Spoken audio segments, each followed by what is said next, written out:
জয় নিতাই গৌর হরিবোল। বৃন্দাবনে, শ্রীধাম বৃন্দাবনের একটি বৃক্ষতল থেকে বলছি। এটা যমুনার তীরবর্তী স্থান। আপনারা বৃন্দাবন ধাম দর্শন করুন। খুব শান্ত পরিবেশ, নিস্তব্ধ পরিবেশ। আর আজকে কামোদা একাদশী। এই দিনে আমরা বৃন্দাবনের বৃক্ষতলে বসে প্রতিদিনকার মতো শাস্ত্র সিদ্ধান্ত অনুযায়ী কিছু ভাগবতীয় কথা আলোচনায় ব্রতী হয়েছি। এটা আমাদের প্রতিদিনকার একটা নিয়ম যে শাস্ত্র সিদ্ধান্ত অনুযায়ী ভাগবতীয় আলোচনা। আপনাদের ভালোও লাগছে, আমি লাইক শেয়ার কমেন্টস দেখেই বুঝতে পারছি যে আপনারা খুব মন দিয়ে শুনছেন। কারণ কোনো কথা শাস্ত্রের বাইরে আলোচনা আমাদের এখানে হয় না। আমরা শুনতেও রাজি নই, শাস্ত্রের বাইরের কোনো কথা বলতেও রাজি নই। কারণ বিচার করিয়া মনে ভক্তি রস আস্বাদনে মধ্যস্থ শ্রী ভাগবত পুরাণ।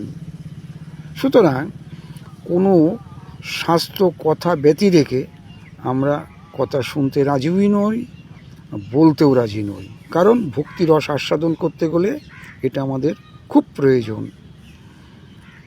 আজকে আমাদের আলোচনার বিষয়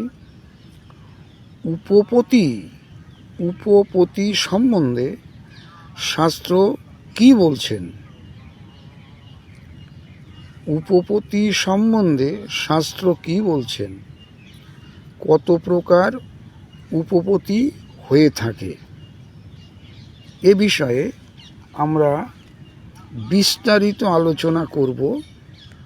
শ্রী শ্রী চৈতন্য চরিতামৃত গ্রন্থ কৃষ্ণদাস কবিরাজ বিরচিত তার আদি লীলা চতুর্থ পরিচ্ছেদ ২৬ নম্বর পয়ের থেকে।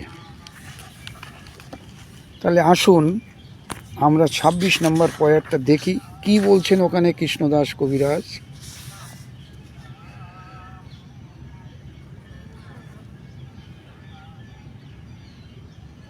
২৫ নম্বর পয়েরটা একটু দেখে নেওয়া যেতে পারে।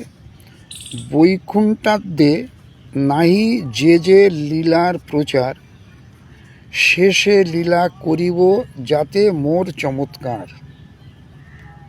এবার ২৬ নম্বর পয়ের। মো বিষয়ে গোপীগণের উপপতি ভাব। এই উপপতি কথাটা এসে গেল। মো বিষয়ে গোপীগণের উপপতি ভাবে যোগমায়া করিবেক আপন প্রভাবে। অর্থাৎ আমার বিষয়ে গোপীগণের যে উপপতি ভাব, আজকে আমাদের আলোচনা বিষয় এই উপপতি কারা বা কয় প্রকারের হন। শাস্ত্র কি বলছেন?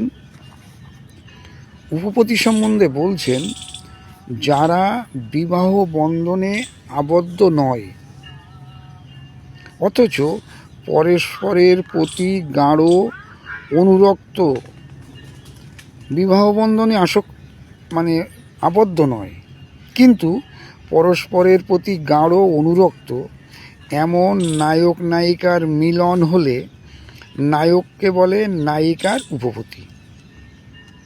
এর ১ নম্বর। আবার বিবাহিতা নায়িকা যদি পরপুরুষে আসক্তা হয়,